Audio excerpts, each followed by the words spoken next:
Oke. Bismillahirrahmanirrahim. Hari ini kita akan mempelajari mempelajari tentang perencanaan. Perencanaan ini perencanaan organisasi. Tujuan pembelajaran ini adalah agar mahasiswa mampu memahami pengertian perencanaan. Jadi apa yang dimaksud dengan perencanaan itu? Kemudian tujuan perencanaan. Tujuan diadakannya namanya perencanaan atau planning. Nanti kita bicaranya kalau nggak bicara perencanaan ya planning, itu istilahnya aja. Kemudian jenis-jenis perencanaan, kemudian ciri perencanaan yang baik, kemudian proses penyusunan perencanaan. Selanjutnya kita akan juga mengidentifikasi tentang rencana strategik dan rencana operasional. Ini bedanya apa? Gitu. Kemudian yang ketiga, memahami pengaruh lingkungan terhadap perencanaan. Ternyata ada pengaruh lingkungan terhadap perencanaan. Oke. Selanjutnya ini ada video, silahkan disaksikan.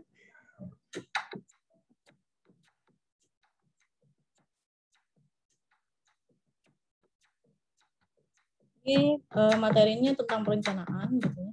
Jadi ilustrasi tentang perencanaan.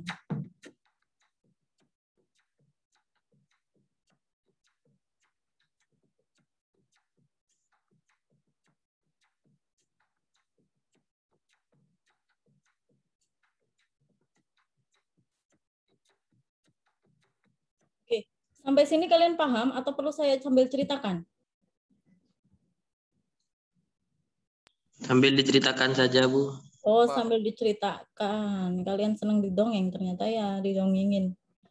Oke, ini ceritanya ada si A ya. Si A ini dia tinggal di kota. Kota itu sangat ramai, sangat bising dan sibuk gitu. Dia pengen rekreasi, dia butuh rekreasi, pergi ke gunung gitu ya. Di gunung tuh sepi.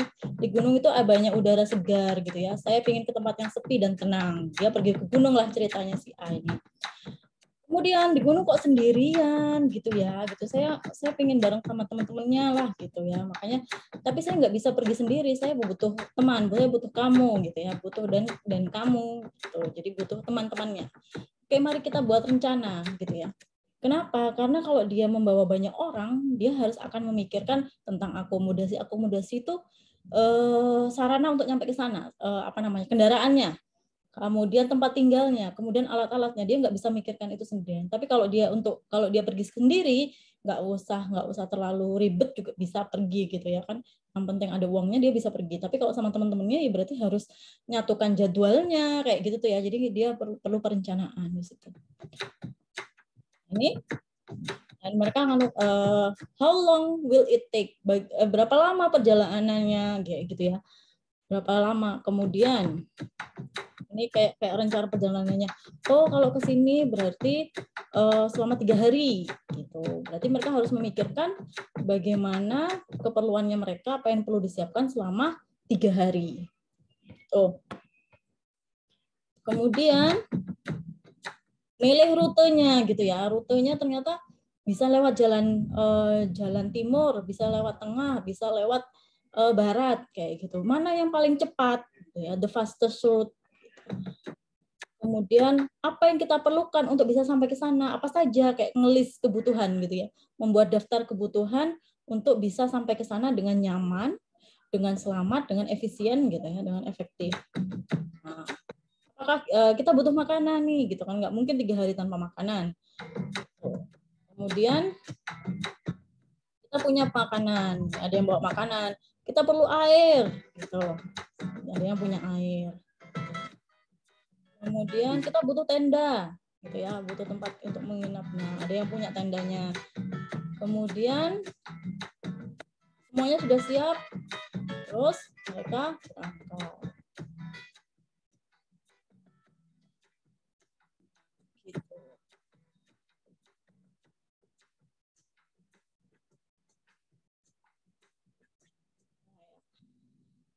Itu tadi tentang sekelumit ceritanya, gitu. Jadi kita kalau masuk perencanaan itu bicara yang tadi itu. Nah, beberapa poin dari video yang kita temukan itu adalah pertama adanya kondisi lingkungan yang membuat si A tadi itu pingin pindah, pingin melakukan perjalanan gitu ya. Ada suatu kondisi yang memaksa dia untuk melakukan perjalanan. Bukan memaksa sebenarnya, yang membuat dia gitu ya. Jadi alasan untuk dia melakukan perjalanan itu. Kemudian sehingga akan muncul namanya tujuan. Jadi tujuannya adalah pergi ke tempat yang quiet and peace gitu ya, tenang dan damai gitu. Dia pengen ke tempat yang itu karena kondisinya tadi awalnya kondisinya adalah bising, sibuk gitu ya di kota. Tujuan dan atau sasaran gitu. Kemudian kalau pergi sendirian ternyata nggak enak gitu ya. Dia akhirnya mengajak teman-temannya sehingga namanya perencanaan itu nggak mungkin namanya sendirian. Perencanaan organisasi berarti nggak mungkin sendirian. Kalau perencanaan pribadi ya berarti sendirian gitu karena kita mau temanya adalah perencanaan organisasi, perencanaan manajemen, berarti kita akan bersama-sama dengan orang lain gitu ya, membagi tugas yang mana tugas itu nanti mencapai tujuan bersama. Bukan tujuannya satu orang, bukan tujuannya dua orang, tapi tujuan semuanya. Kemudian cara untuk mencapai tujuan itu, bagaimana caranya biar tujuan itu tercapai dengan efektif dan efisien. Nah, makanya diperlukan namanya perencanaan atau planning. Bahasa Inggrisnya planning gitu ya. Planning ini adalah bagian dari fungsi manajemen. Kalau kalian ingat fungsi manajemen itu minimal ada 4. Atau kalau di bahasa yang sederhananya 3. Plan ya, planning merencanakan, do dilaksanakan, diimplementasikan tadi rencananya, kemudian dicek, dievaluasi, dikontrol. Nah, kalau di dalam manajemen itu lebih luas lagi karena dalam manajemen berarti di organisasi itu berarti ada yang namanya selain plan do check ada planning, organizing, actuating dan controlling. Nah, organizing ini untuk yang membagi-bagi tugasnya. Siapa yang mengerjakan apa? Ya, siapa yang bertanggung jawab atas tugas apa gitu. Kemudian nah ini perencanaan. Saya bawakan dulu. Kelihatan ya? Kelihatan, Bu. Oke. Jadi Robin ini terkenal dengan teori organisasinya gitu ya. Si Robin ini tokoh organisasi gitu ya, teori organisasi. Nah, menurut Robin perencanaan itu adalah proses yang mencangkup tentang proses yang di dalamnya terdiri dari proses pendefinisian sasaran organisasi. Jadi sasaran organisasi ini tujuan organisasi ini harus diketahui semua oleh anggotanya. Jangan sampai setiap tujuannya itu nggak sama. Tujuannya join organisasi itu ternyata nggak sama. Jadi harus disamakan dulu, penyamaan persepsi, penyamaan tujuan organisasi. Kemudian menetapkan strategi untuk mencapai tujuan tersebut. Jadi perencanaan tuh kayak ngatur strategi. Kita pengen ke gunung tadi tuh, tujuannya gunung. Berarti strateginya gimana? Oh, kalau gitu kebutuhannya kita bagi-bagi. Nah, itu strateginya. Kita lewat jalan yang tercepat yang ini. Nah, itu strategi. Gitu ya. Setelah itu menyusun serangkaian rencana menyeluruh untuk mengintegrasikan dan mengkoordinasikan gitu. Yang benar mengkoordinasikan sebenarnya memang, bukan mengkoor. Kalau mengkoor itu salah. Mengordinasikan pekerjaan organisasi. Nah, gitu ya. Setelah menentukan strategi, kemudian rencananya harus terperinci. Kalau gitu kita nanti pakai ketemunya di mana gitu ya. Titik ketemunya di mana, titik kumpulnya yang tadi mau ke gunung. Setelah itu pakai kendaraan apa? Setelah itu lewat rute yang mana? Habis itu nanti di sana itu rundown acaranya itu gimana? Misalnya sampai sana sekitar jam 7, kemudian habis itu kita check in hotel atau gimana itu sudah direncanakan. Kemudian menurut Wahyono, perencanaan itu adalah proses menetapkan sasaran. Jadi sasarannya dulu harus ada, kemudian memilih cara untuk mencapai sasaran yang telah ditetapkan. Jadi dalam merencanakan itu bukan hanya merencanakan kegiatannya. Nah, kegiatan ini untuk mencapai apa? Tujuannya itu harus dijelaskan dulu. Itu dalam perencanaan ya. Kita ingin sama seperti saya membuat rencana perkuliahan. Saya harus menetapkan dulu tujuannya. Tujuan dari perkuliahan pengantar manajemen ini adalah pertama, mahasiswa kenal Apa itu manajemen? Di dalam manajemen ada apa saja? Oh, di dalam manajemen itu ada fungsi manajemen, ada bidang manajemen. Berarti saya harus menyampaikan itu.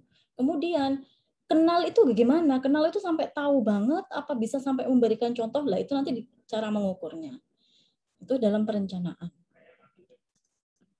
Sampai sini ada yang ditanyakan dulu nggak? Tidak, Bu. Tidak ya, bisa dipahami? Bisa, Bu. Saya oke, selanjutnya. Jenis perencanaan gitu ya. Jenis perencanaan itu ternyata ada 2 jenis paling gampangnya. Perencanaan informal dan perencanaan yang formal. Informal itu tidak tertulis, biasanya jangka pendek, kemudian spesifik pada unit organisasi, pada unit kerjanya kecil, paling kecil. Misalnya kayak saya mau bikin, kok saya pingin besok masak soto ya, kayak gitu misalnya. Itu kan kayak angan-angan ya. Saya punya rencana sebagai ibu rumah tangga, saya besok pengen masak soto. Tapi nggak ditulis gitu. Akhirnya besok pagi sudah lupa.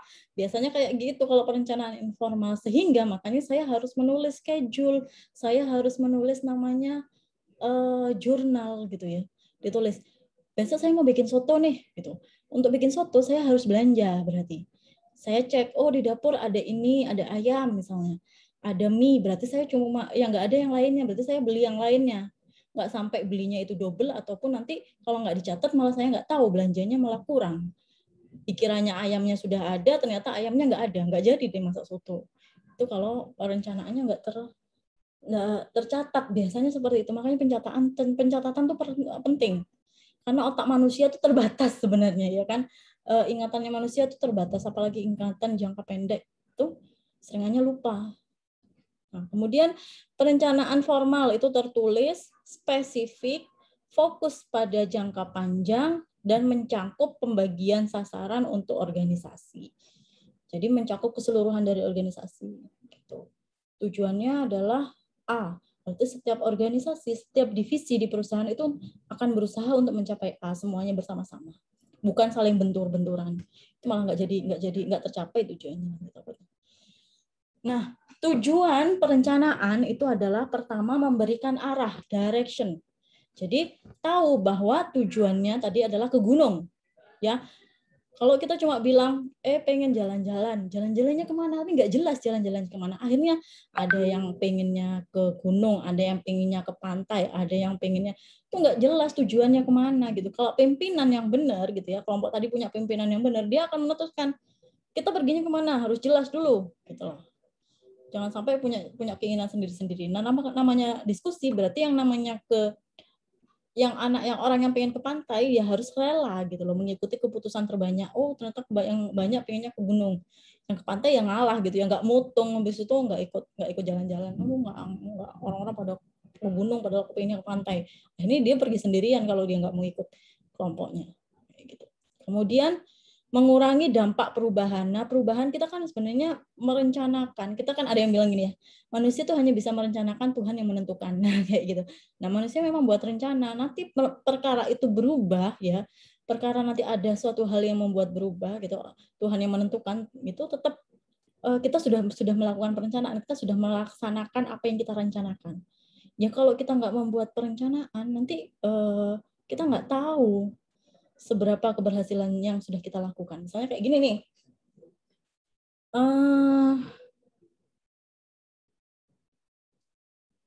Tadi orang yang mau ke gunung, dia membuat daftar dulu. Daftar rute. Rute A, rute B, rute C. Rute A itu paling cepat gitu ya. Rute B itu agak jauh, sih muter dikit, tapi pemandangannya bagus gitu. Rute yang D, pemandangannya nggak begitu bagus, tapi apa lagi misalnya, tapi lewat rumahnya temennya gitu misalnya yang C. Nah ternyata mereka pada keputusan pertama mereka merencanakan untuk lewat rute yang A paling cepat gitu ya. Ternyata pada kenyataannya gitu, misalnya mobil yang mereka kendarai itu butuh istirahat karena mungkin kalau dipakai terus-terusan mesinnya rusak. Jadi mereka ya udah agak lama nggak apa-apa, misalnya kita mampir dulu rumahnya si temennya mereka. Mereka akhirnya nggak mau lewat jalan yang C, rute yang C. Nah itu mereka ada perubahan, tapi mereka paling nggak sudah punya alternatif. Oh, mereka sudah tahu, oh kalau yang A itu cepat, kalau yang B itu cuma cantik pemandangannya, yang D itu kita masih bisa lewat rumahnya temennya gitu, jadi mampir-mampir rumah temennya. Nah, mereka tuh tahu, sehingga ketika terjadi perubahan rencana itu mereka nggak kaget-kaget banget. Oh iya, memang bakal lebih lama karena kita masih mampir. Gitu. Kemudian yang ketiga, meningkatkan efektivitas dan efisiensi kerja. Ya karena kita sudah tahu, semua itu sudah tahu apa yang akan terjadi, sudah tahu jadwalnya, sudah tahu tujuannya, sehingga mereka semua punya bisa bekerja dengan baik. Oh, saya bertanggung jawab makanan, saya yang bertanggung jawab tenda, saya yang bertanggung jawab kendaraan, rutenya gitu. Nah, mereka bekerja di bagiannya masing-masing, nggak bingung-bingungan. Ini ya apa makanannya, ini ya apa kita makannya di mana, nah, masih kayak gitu-gitu, nggak sampai-sampai nanti. Gitu. Kemudian menjadi standar evaluasi.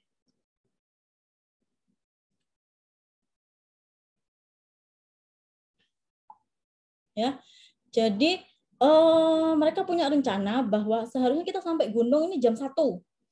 Ternyata mereka molor. Oh, ternyata kita ini molor. Waktu yang rencananya kita nggak 100% tepat gitu ya.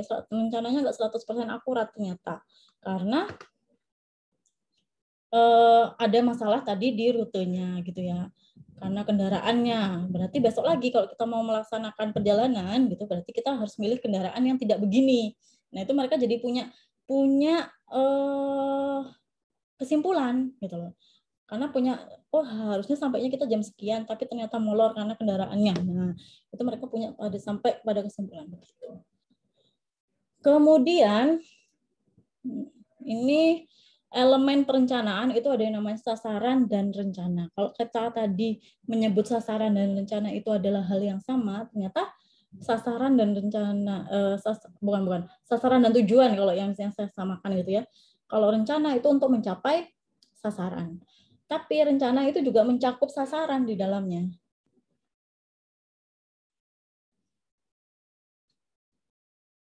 Sebentar.